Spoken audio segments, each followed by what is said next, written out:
Millionaire stood paralyzed while a girl carrying a baby begged for help. That's when he saw the bracelet on her little arm. His life changed completely. Before we dive into the story, drop a comment below and tell us where you're watching from. Enjoy the story. Robert Mitchell had always believed that money could fix anything. At 40, he commanded a business empire worth $200 million, lived in a Manhattan penthouse that overlooked Central Park, and drove cars that cost more than most people's homes. But money couldn't fix what happened on that rainy Tuesday morning in October. The doctors called it a spinal cord injury, complete, permanent. The words echoed in the sterile hospital room as Robert stared at the ceiling tiles, his legs as lifeless as stone beneath the thin hospital blanket. 6 months of surgeries, physical therapy, and the best medical care money could buy had changed nothing. The man who once climbed mountains and ran marathons was now confined to a wheelchair, dependent on others for the most basic needs. "Mr. Mitchell, your car is waiting downstairs," his assistant Margaret said softly from the doorway. It was his first day leaving the rehabilitation center, his first day facing the world as a different man. The ride through downtown Chicago was silent, except for the hum of the modified vehicle's engine. Robert's new reality included hand controls, wheelchair ramps, and a driver who spoke in careful, measured tones, as if speaking too loudly might somehow make things worse. They stopped at a red light near Millennium Park when Robert saw her. A little girl, no more than 6 years old, with tangled blonde hair that caught what little sunlight broke through the grey clouds. She was struggling to carry someone, a baby, that couldn't have been more than a year old. The child was too heavy for her small frame, and she stumbled along the sidewalk, tears streaming down her dirt-stained cheeks. "Help me, please!" she called out to passers-by, her voice barely audible through the car window. "My baby brother needs help!" People walked past her as if she were invisible. Business suits, designer coats, expensive handbags, everyone too busy, too important, too afraid to stop for a desperate child carrying a crying infant. Robert's heart began to race. Something about the scene triggered a memory he'd spent years trying to bury. His own daughter, Sarah, who would have been close to this girl's age now if she had lived. Sarah, who died in a car accident when she was just 3, taking Robert's ex-wife's sanity and their marriage with her.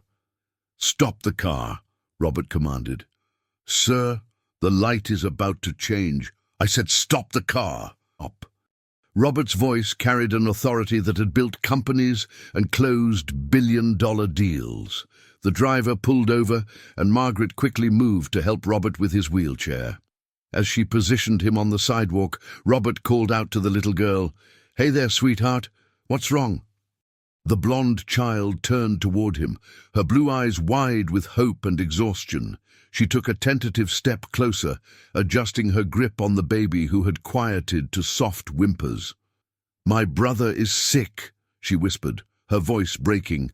"Mama said to find help, but nobody will listen to me." As she spoke, she stretched out her small arm to wipe her nose with the back of her hand, and Robert's entire world tilted on its axis. There, around her tiny wrist, was a silver bracelet with a small heart charm. Not just any bracelet, he recognized every detail of it. The delicate engraving, the way the heart caught the light, the slight tarnish on the chain where it had been worn with love. It was Sarah's bracelet, the one he had given his daughter for her 2nd birthday, the one that had been buried with her 3 years ago. Robert's hands began to shake, and his breath came in short gasps. It was impossible. Completely impossible. Yet there it was, unmistakably Sarah's bracelet on the wrist of a strange child who looked exactly like his daughter had looked. The little girl noticed his stare and took another step closer. "Mister, can you help us, please?" But Robert couldn't speak. He couldn't think. He could only stare at that bracelet and wonder if he was losing his mind, or if somehow, impossibly, the universe was giving him a second chance at everything he thought he'd lost forever. "What's your name, sweetheart?"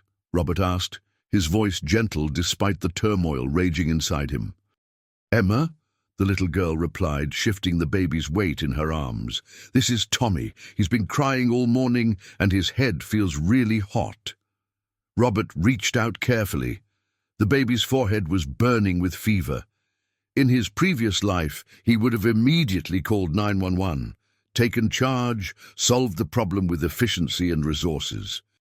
Now confined to his wheelchair on a busy Chicago sidewalk, he felt helpless in an entirely new way. "Margaret, call an ambulance," he instructed. His assistant was already on her phone. "No!" Emma's eyes went wide with panic.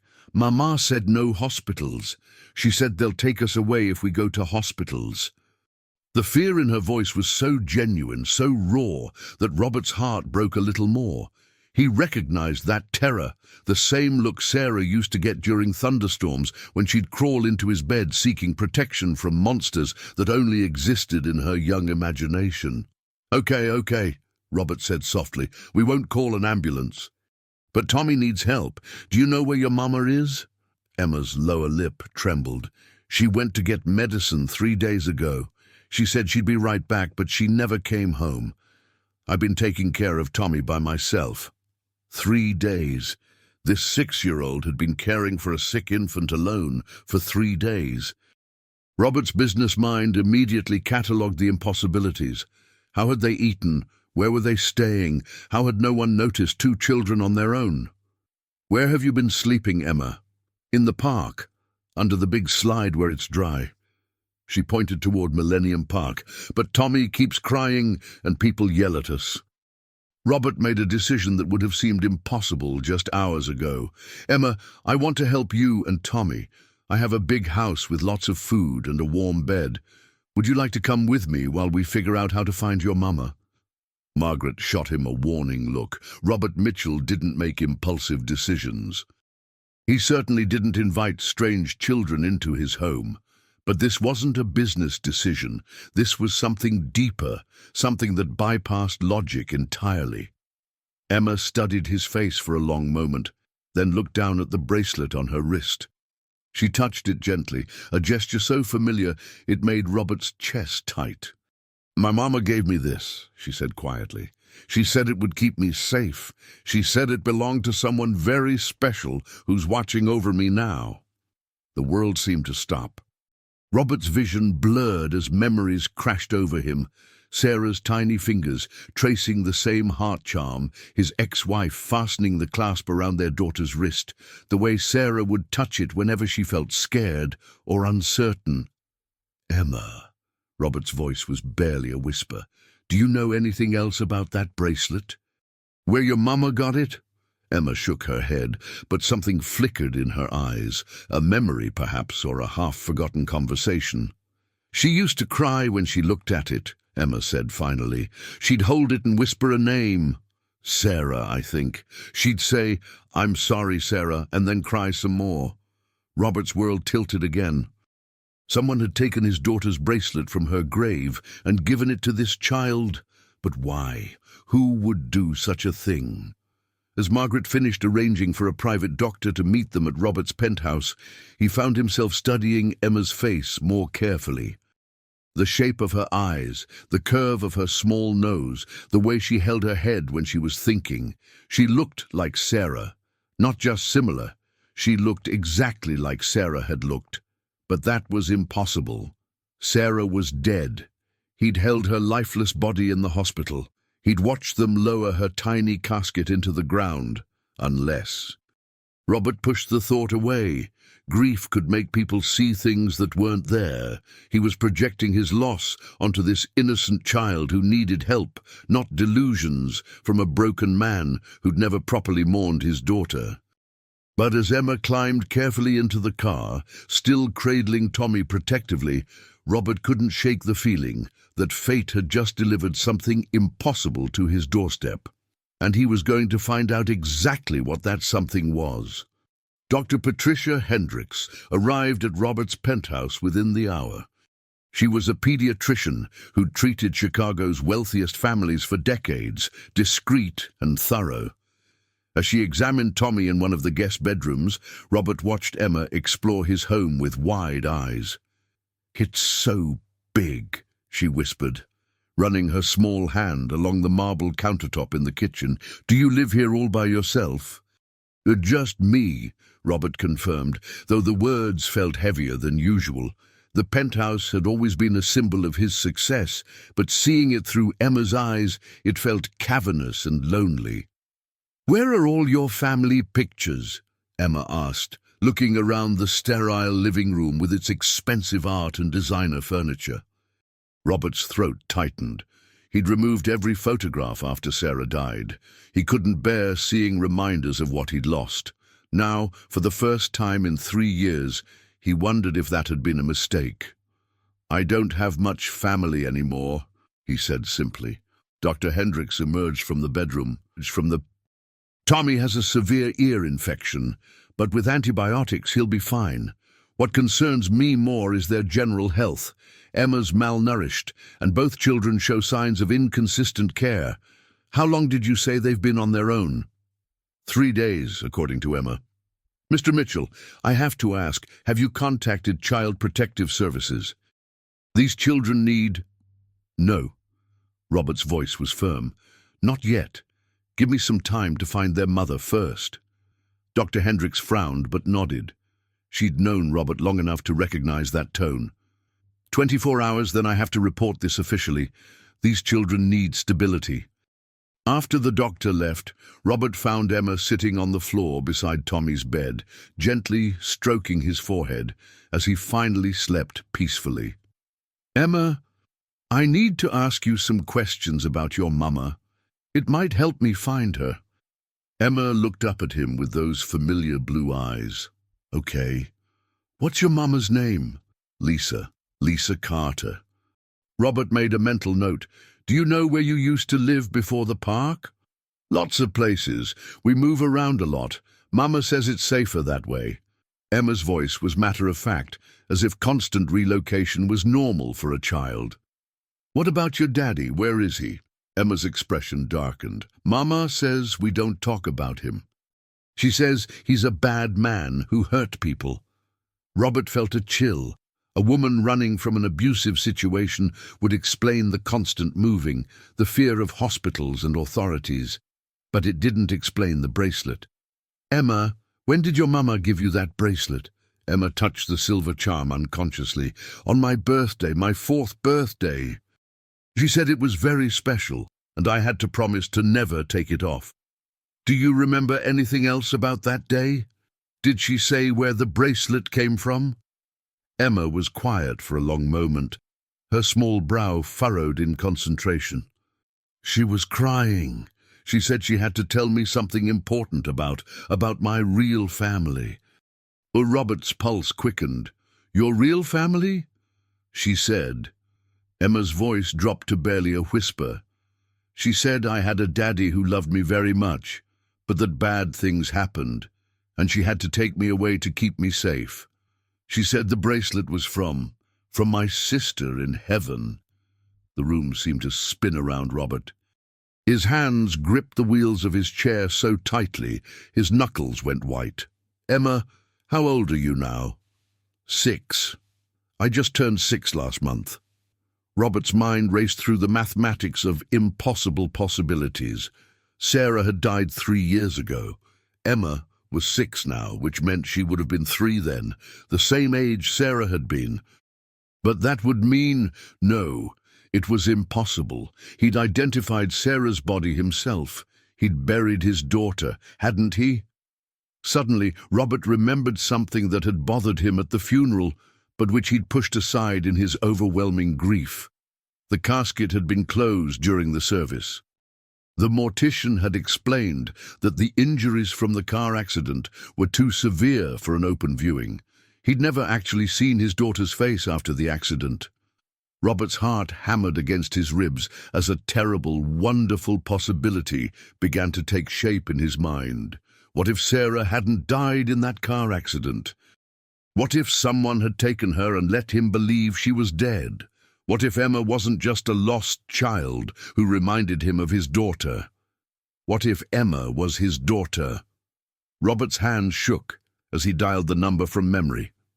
Detective James Morrison had been the investigating officer on Sarah's case 3 years ago. At 3 in the morning, Robert didn't expect an answer, but Morrison picked up on the second ring. Mitchell, Jesus, what time is it? Jim, I need you to come to my place, now. It's about Sarah. There was a long pause.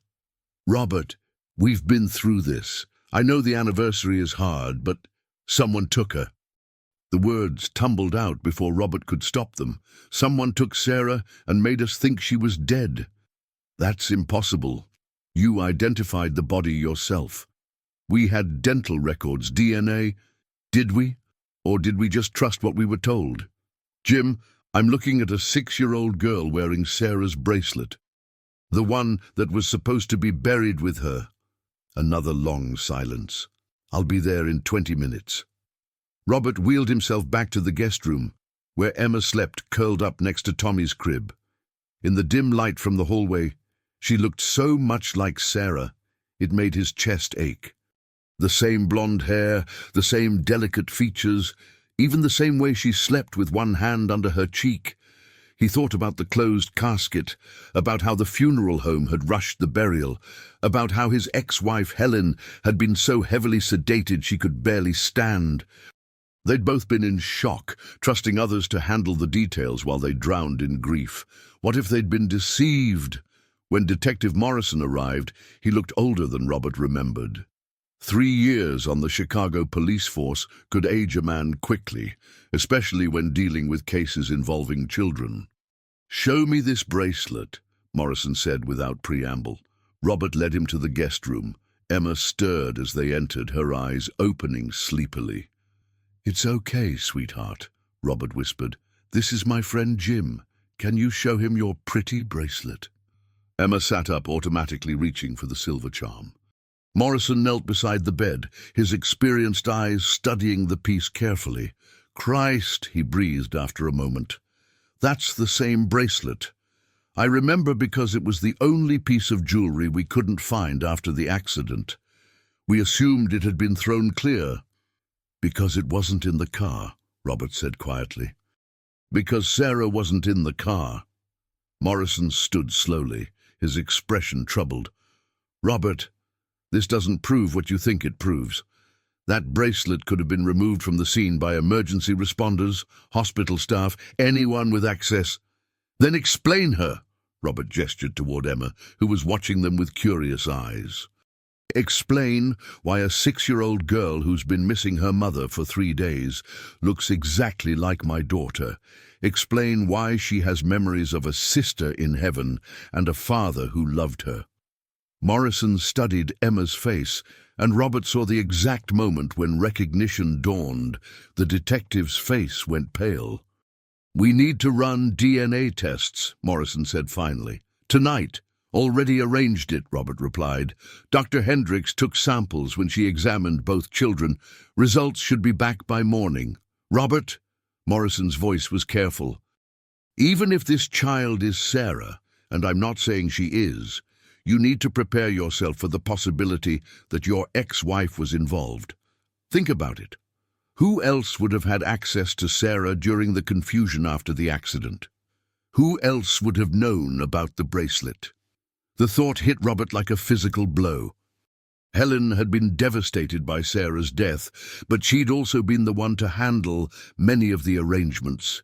She'd been alone with the funeral director several times, had insisted on certain details about the burial, and she'd disappeared less than a year after the funeral, claiming she needed to start fresh somewhere else. Robert had assumed it was grief-driven, but what if it had been guilt? Emma, Robert said gently. Your mama, Lisa, what does she look like? Emma rubbed her eyes sleepily. She has brown hair like me, but she colors it different sometimes. And she has sad eyes, always sad eyes. Has she ever mentioned the name Helen? Emma's expression shifted, becoming suddenly wary. She told me never to tell anyone that name. She said it was dangerous. Robert and Morrison exchanged glances. Helen Mitchell, his ex-wife, Sarah's mother, had brown hair and sad eyes. And if she'd faked their daughter's death and kidnapped her, it would explain everything: the closed casket, the rushed burial, Helen's breakdown and subsequent disappearance, a grieving mother's desperate attempt to save her child from something or someone she feared more than death itself. But what could have driven Helen to such desperate measures? And why, after 3 years of hiding, had she left Emma alone? Robert barely slept. He spent the pre-dawn hours in his study, making calls to private investigators and pulling every string his fortune could reach.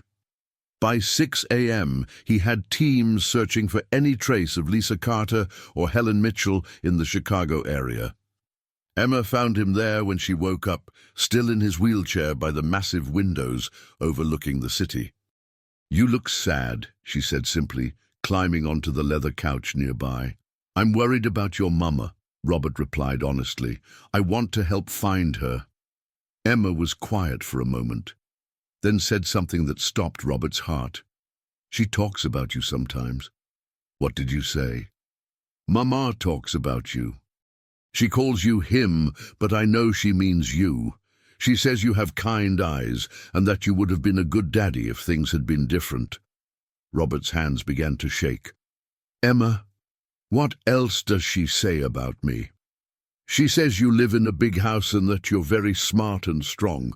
She says—" Emma hesitated, as if remembering something she wasn't supposed to share. "She says you think I'm dead, but that's not true, because here I am." The confirmation hit Robert like lightning. Emma, Sarah, his daughter, was alive, had been alive this whole time, just miles away from him while he mourned her death. "Emma, I need to tell you something very important," Robert began, but was interrupted by his phone ringing. Unknown number. Chicago area code. "Hello?" "Robert?"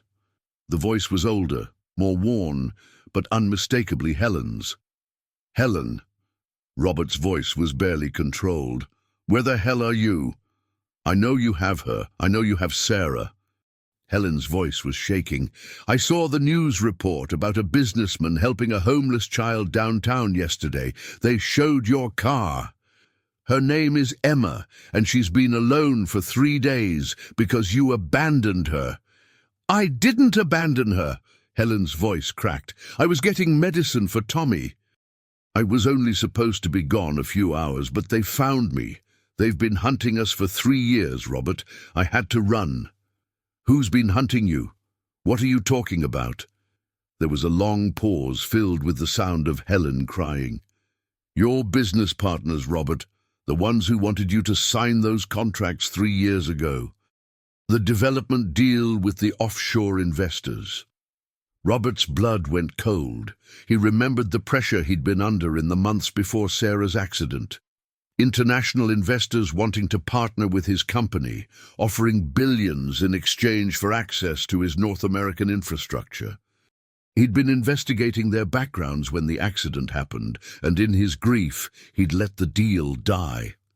"They killed her to get to you," Helen continued. "They ran us off the road that night, but Sarah wasn't in the car. I'd taken her to my sister's earlier because I was scared. When I heard about the accident, I knew they'd try again.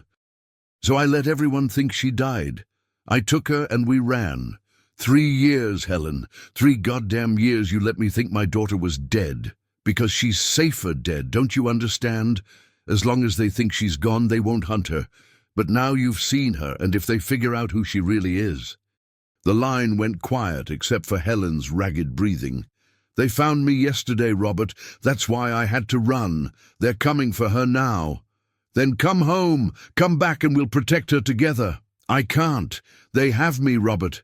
This is goodbye. Take care of our daughter. Don't let them take her like they took me." The line went dead. Robert stared at the phone, his mind racing. Emma, Sarah, watched him with those familiar blue eyes, and he realized that finding his daughter was only the beginning. Now he had to keep her alive. The DNA results arrived at exactly 9:47 a.m., delivered by Dr. Hendricks herself. Robert already knew what they would say, but seeing the scientific confirmation in black and white made everything real. Emma Carter was Sarah Mitchell, his daughter, alive.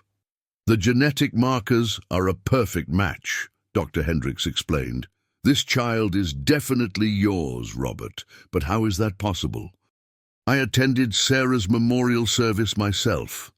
Robert looked across the room, where Emma sat playing quietly with Tommy, who was already looking healthier after a night of antibiotics and proper care. His daughter, his beautiful, living daughter, who'd been surviving on the streets while he'd been visiting an empty grave. It's a long story, Robert said simply. The important thing now is keeping her safe. As if summoned by his words, Margaret burst into the room. Mr. Mitchell, we have a problem. There are men outside asking questions about the children. They're showing photos. Robert's blood turned to ice. Helen's warning echoed in his mind. They're coming for her now. Emma, come here, sweetheart, Robert called, trying to keep his voice calm. She approached with Tommy in her arms, her 6-year-old intuition picking up on the tension in the room. Are we in trouble? She asked. No, baby, but we need to play a game, okay? A very important game, where we have to be very quiet and very careful. Robert made a decision that would have seemed impossible just days ago. Margaret, activate the safe room protocols, now. His penthouse had been designed with security features that most people couldn't imagine. Panic rooms, secure communications, even escape routes. When you were worth hundreds of millions, you learned to prepare for every contingency. As Margaret initiated the lockdown procedures, Robert pulled Emma close to his wheelchair. Emma, Sarah, I need to tell you something very important. I'm not just a nice man who wanted to help you. I'm your daddy, your real daddy. Emma's eyes went wide. My daddy, but Mama said, Mama was trying to protect you. She thought I was dead too, in a way. But we found each other now, and I'm never going to let anyone hurt you again. Are you sure you're my daddy? Emma's voice was small, uncertain. Robert reached into his wallet and pulled out the one photo he'd never been able to throw away. A picture of him holding a laughing 3-year-old Sarah at the beach, both of them sandy and happy. Emma studied the photo carefully, then looked at her bracelet, then back at Robert. I remember, she whispered suddenly. I remember the ocean. And you teaching me to build sandcastles. That's right, baby girl. We built the biggest sandcastle on the whole beach. Emma dropped Tommy gently onto the couch and threw her small arms around Robert's neck. Daddy, I knew you'd find me. Mama said you would someday. For the first time in 3 years, Robert Mitchell cried tears of joy instead of grief, but their reunion was interrupted by the sound of men shouting in the hallway outside the penthouse. Margaret's voice came over the intercom.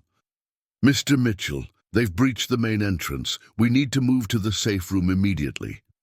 Robert scooped Emma into his lap while Margaret grabbed Tommy. As they moved through the hidden door behind his bookshelf, Emma looked back at the penthouse they were leaving behind. Daddy, why are those bad men looking for us? Because sometimes people want to hurt good families, baby. But I promise you something. Now that I have you back, nothing is ever going to separate us again. As the reinforced door sealed shut behind them, Robert realized that the hardest part wasn't behind them. It was just beginning. He had his daughter back, but now he had to keep her. And there were powerful people who apparently preferred Sarah Mitchell to stay dead. The war for his daughter's life was about to begin, and Robert Mitchell had never lost a war that mattered. The safe room was a marvel of engineering: reinforced steel walls, independent air supply, encrypted communications, and enough supplies to last 2 weeks. But as Robert watched Sarah play quietly with Tommy on the padded floor, he realized that all the money in the world couldn't shield his children from the terror of being hunted. "Daddy, why can't we go outside?" Sarah asked, her small voice echoing in the confined space. "Some bad people are looking for us, baby girl, but we're safe in here." Oit. Through the security monitors, Robert watched armed men systematically searching his penthouse.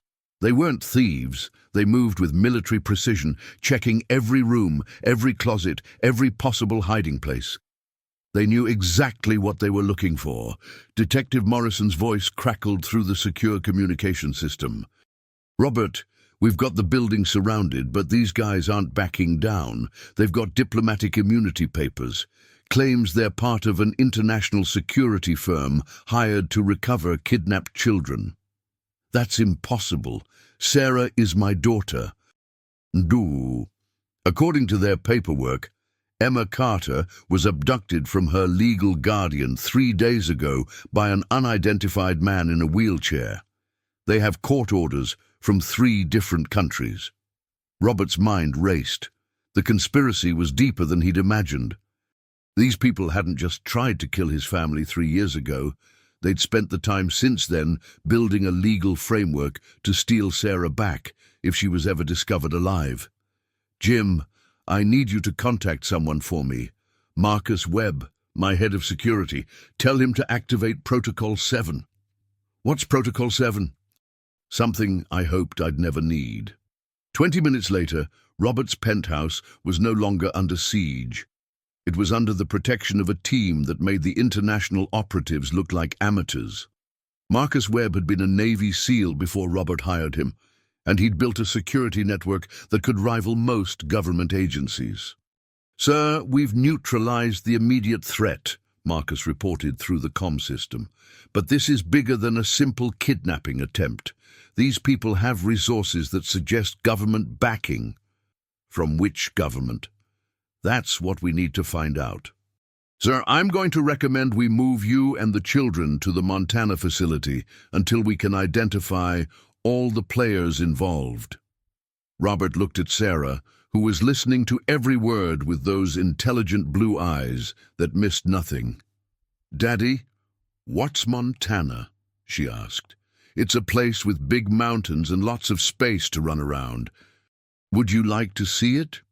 Sarah nodded, but her expression was troubled. "Will Mama be there?" Robert's heart clenched. He hadn't told Sarah about Helen's phone call, about the implications of what his ex-wife had said before the line went dead. "We're going to find Mama, sweetheart, I promise." But even as he said the words, Robert knew that Helen might already be beyond finding. The people hunting his family didn't leave loose ends. As Marcus's team prepared for their extraction, Robert made a decision that surprised even himself. He wasn't just going to run and hide with his children. He was going to find out who had destroyed his family 3 years ago, and he was going to destroy them in return.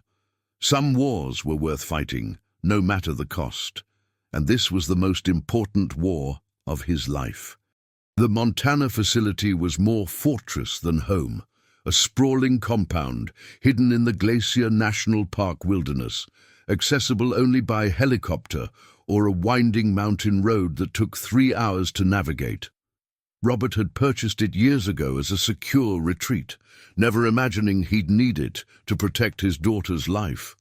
Sarah pressed her face against the helicopter window as they descended toward the landing pad, her eyes wide with wonder. "It's so big, Daddy. Are those real mountains?" "The biggest mountains in America, baby girl. And see that lake down there? It's so clear you can see the bottom even when it's 50 feet deep." For the first time since finding her, Sarah smiled a genuine, carefree smile. In that moment, she looked exactly like the happy 3-year-old Robert remembered from before the nightmare began. Tommy seemed to thrive in the mountain air as well. The baby was eating better, sleeping better, and had even started babbling happily when Sarah played with him. Whatever trauma they'd endured during their months on the streets was beginning to heal. But Robert's peace was shattered that evening when Marcus presented him with a folder full of disturbing information. "We've identified the people who attacked your penthouse," Marcus said, as they sat in the secure communications room.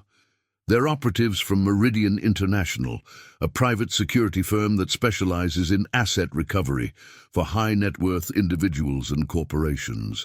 Asset recovery, kidnapping, extortion, corporate espionage. Anything that requires violence with a legal veneer. But here's the interesting part. Meridian is owned by a shell company that traces back to Chen Morrison Development Group." Robert's blood went cold. Chen Morrison was the international development firm that had been pressuring him to sign the infrastructure deal 3 years ago. The same deal he'd been investigating when Sarah supposedly died. "They've been planning this for 3 years, Robert said slowly. "They killed Sarah to force me into business with them, but when Helen saved her, they had to adapt. Now they want her back to finish what they started." Marcus nodded grimly. "There's more. We found Helen." Robert's heart stopped. "Where?" Marcus hesitated. "Robert, she's in a private medical facility in Vancouver. She's been there for 2 days, unconscious. The doctors say she was drugged with something that caused severe neurological damage. Will she recover?" "It's too early to tell. But, sir, there's something else. The facility is owned by Chen Morrison. They're not treating her, they're keeping her." The pieces fell into place with horrifying clarity. Helen hadn't called to say goodbye. She'd called to warn him that she was already captured. The people hunting Sarah had been torturing her mother for information about their daughter's location. "We're going to get her back," Robert said firmly. "Sir, with respect, that facility is a fortress. And even if we could extract her, the medical situation—" "We're going to get her back," Robert repeated, his voice carrying the steel that had built an empire. "Sarah needs her mother, and Helen needs to know that our daughter is safe." As if summoned by her name, Sarah appeared in the doorway, clutching a stuffed bear that one of Marcus's team had given her. "Daddy, I had a bad dream. I dreamed that Mama was hurt and calling for help." Robert's blood went cold. Children sometimes had intuitions that adults couldn't explain. If Sarah was sensing her mother's distress. "Come here, baby girl." Robert pulled her onto his lap. "Tell Daddy about your dream. Mama was in a white room with lots of machines. She kept saying my name, but I couldn't reach her. There were bad men keeping her there." Sarah's eyes filled with tears. "Daddy, we have to help her." Robert exchanged glances with Marcus, who looked as shaken as Robert felt. "We will help her, sweetheart. Daddy promises. But first, I need to ask you something very important. When you lived with Mama, did she ever teach you any special games? Like how to hide or how to be very quiet?" Sarah nodded seriously. "She taught me the invisible game. If bad men ever came, I was supposed to take Tommy and hide in the special place until it was safe. Can you play that game for Daddy tomorrow, just for a little while?" "Are you going to help Mama?" Robert looked into those trusting blue eyes, Sarah's eyes, and made a promise he prayed he could keep. "Yes, baby girl." "Daddy is going to bring Mama home." Robert had never felt more helpless in his life. As Marcus's team prepared for the Vancouver extraction, he sat in his wheelchair watching Sarah teach Tommy how to stack blocks, knowing that he couldn't be part of the mission to save their mother. "I should be going with you," Robert said for the 10th time. "Sir, with respect, you'd be a liability in your condition.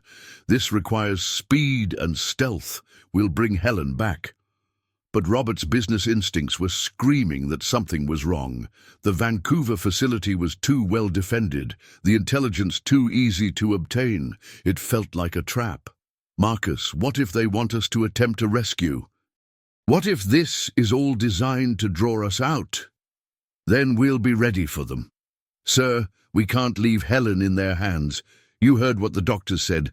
Another few days of whatever they're doing to her could cause permanent brain damage."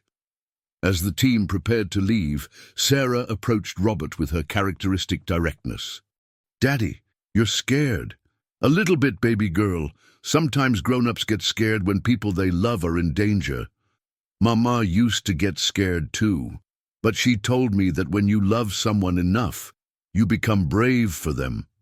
Sarah climbed onto his lap. "You're going to be brave for Mama, right?" "Right," Robert said, though his voice was thick with emotion. The rescue team left at midnight. Robert spent the next 18 hours monitoring their progress through encrypted communications, watching satellite feeds, and trying to keep Sarah and Tommy occupied while his heart hammered with anxiety. The mission went perfectly, too perfectly. Marcus's team infiltrated the facility, located Helen, and extracted her without a single casualty. The sophisticated security system that should have made rescue impossible seemed to malfunction at exactly the right moments.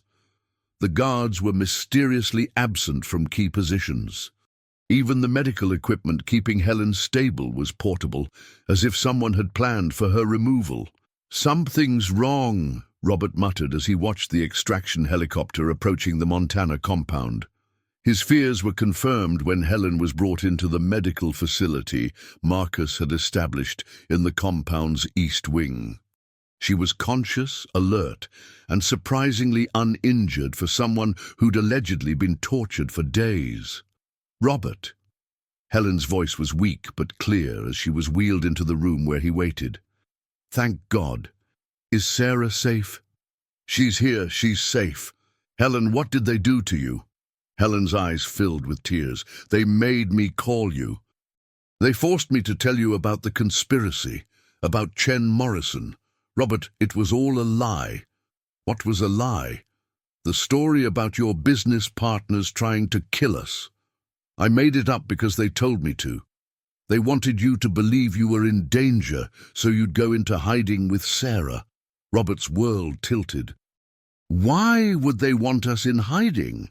"Because tomorrow is Sarah's 7th birthday, and according to your father's will, on her 7th birthday, she inherits control of the Mitchell family trust." The blood drained from Robert's face. His father's trust contained assets worth over $2 billion, assets that Robert had forgotten about in his grief over losing Sarah, assets that would legally belong to his daughter when she turned 7. "They never wanted to kill Sarah," Robert said slowly. "They wanted to kidnap her and control her inheritance." Helen nodded weakly. "The people holding me weren't trying to hurt me, Robert. They were protecting me. Chen Morrison has people inside your security team. The real threat is here, in this compound." As if on cue, alarms began blaring throughout the facility. "Sir," Marcus's voice came over the intercom, but something was wrong with his tone. "We have a situation in the children's wing. Armed intruders have breached the perimeter." Robert's blood turned to ice. "Where's Sarah?" "We're looking for her now, sir." "Don't worry. We'll find her." But Robert knew, with the terrible certainty of a father's intuition, that Marcus wasn't looking for Sarah to protect her. He was looking for her to deliver her to the people who'd been hunting her for 3 years. The perfect rescue had been a perfect trap, and Robert had walked Sarah right into it. Robert raced his wheelchair through the compound's corridors with a speed that would have seemed impossible weeks ago. The paralysis that had once felt like a death sentence now felt irrelevant compared to the terror of losing Sarah again. "Sarah!" he called out as emergency lights bathed the hallway in red. "Sarah, where are you?" He found her in the playroom, crouched behind an overturned table with Tommy in her arms.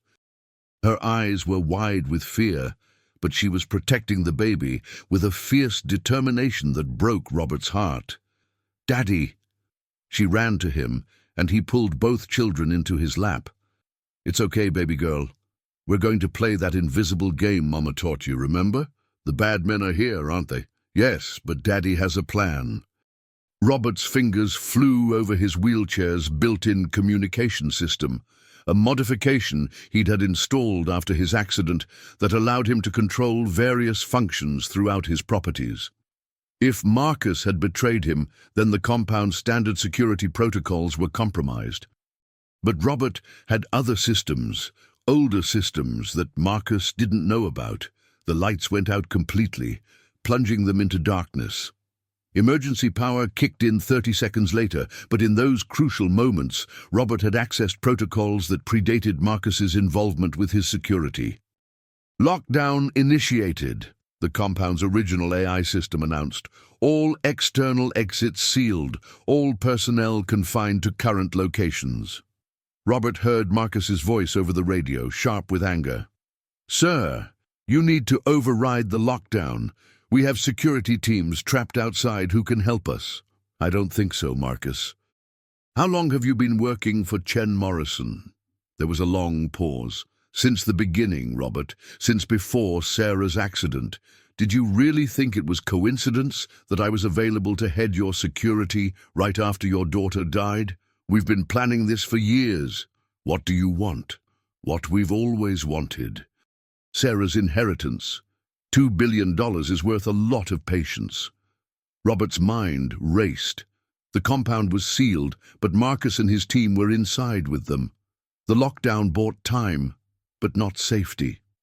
"Daddy," Sarah whispered, "I know a secret place. Mama showed me on one of her visits." Robert's heart stopped. "Mama visited you here?" "Not here, but she came to the mountain sometimes. She showed me a cave where the mountain spirits live. She said if bad things ever happened, I should go there and wait for the spirits to protect me." Helen had been to Montana. She'd prepared an escape route that even Robert didn't know about. "Can you find this cave in the dark, baby girl?" Sarah nodded solemnly. "The mountain spirits will light the way." Robert made a decision that went against every instinct. He was going to trust his 7-year-old daughter to lead them to safety through mountain wilderness in the dark, while armed men hunted them. It was either that, or watch Marcus deliver her to people who'd been planning to steal her life since she was 3 years old. "Okay, Sarah, you're going to be the bravest little girl in the world tonight. Can you do that?" "I can do it, Daddy. Mama said I'm braver than I know." As Robert triggered the compound's hidden exit, a passage his father had built during the Cold War, he realized that everything had been leading to this moment. His accident, finding Sarah, the conspiracy, Helen's capture, even Marcus's betrayal. It all came down to a disabled father, 2 children, and a mountain cave that might be their only hope of survival. But first, they had to reach it alive. The hidden passage emerged into the Montana wilderness 300 yards from the main compound, concealed behind a waterfall that Robert's father had diverted for exactly this purpose. As they emerged into the cold mountain night, Robert could see flashlights moving through the compound's windows, Marcus's team searching room by room. "Which way, baby girl?" Robert asked quietly. Sarah pointed up the mountainside toward a ridge barely visible in the starlight. "The cave is up there, but Daddy, can your chair go up rocks?" Robert looked at the terrain ahead, loose stone, fallen logs, narrow paths that would challenge an experienced hiker. His wheelchair was sophisticated, but it wasn't designed for wilderness navigation. "We're going to have to be creative," he said, then made a decision that would have terrified him just hours ago. "Sarah, I need you to help Daddy with something very important. Can you push Tommy in his carrier while Daddy uses his arms to climb?" For the next 2 hours, Robert hauled himself up the mountainside, using his arms and upper body strength, his useless legs dragging behind him. Sarah followed with Tommy's carrier, her small form moving with surprising confidence through the darkness. Halfway up the ridge, they heard vehicles starting below them. Marcus's team was expanding their search. "They have night vision equipment," Robert realized. "They'll be able to track us." "No, they won't," Sarah said with mysterious confidence. "Mama showed me the special path, the one that goes under the rocks where the machines can't see." What followed was the most harrowing experience of Robert's life. Sarah led them through a series of cave passages and rocky overhangs that seemed impossible for a child to navigate in daylight, let alone in darkness. But she moved with certainty, occasionally pausing to touch the cave walls as if reading some invisible map. "How do you know where we're going, sweetheart?" "Mama brought me here lots of times when you thought she was gone. She said this mountain was our secret place, where we could come if Daddy ever needed us." Robert's heart clenched. Helen had been preparing for this day for 3 years, creating escape routes and safe havens while he'd been mourning a daughter who was alive and nearby. They finally reached the cave as dawn began to break over the mountain peaks. It was larger than Robert had expected, with clear evidence that someone had been using it as a shelter. Sleeping bags, camping supplies, even a small cache of food and medical supplies. "Mama's been living here," Sarah said simply. "She never really left us, Daddy. She was just watching from far away to keep us safe." As if summoned by her words, a figure emerged from the deeper recesses of the cave. Helen, but not the broken woman Robert remembered from their phone call. This Helen was lean, alert, and carrying equipment that suggested she'd been living as a survivalist for years. "Hello, Robert," she said quietly. "I was wondering when you'd finally find us. You were never captured in Vancouver." "I was captured, but not by the people you thought." Helen's eyes were sad but determined. "I've been working with a group that's been hunting Chen Morrison for years. International criminals hiding behind corporate shells, stealing inheritances from children they've orphaned. Sarah isn't their first victim. But the rescue was designed to flush out Marcus and identify all the traitors in your organization. We needed to know how deep the corruption went." Helen looked at Sarah, who was setting up a small camp for Tommy with practiced efficiency. "Our daughter has been the bait in a trap 3 years in the making." Robert stared at his ex-wife, seeing her clearly for the first time since Sarah's supposed death. "You've been planning this the entire time. Someone had to.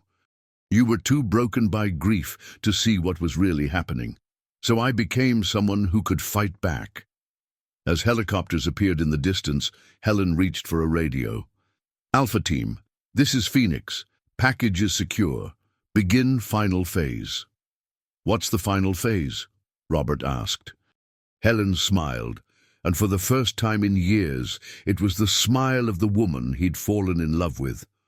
"Tomorrow is Sarah's 7th birthday, Robert, and she's going to claim her inheritance in person, with the entire world watching.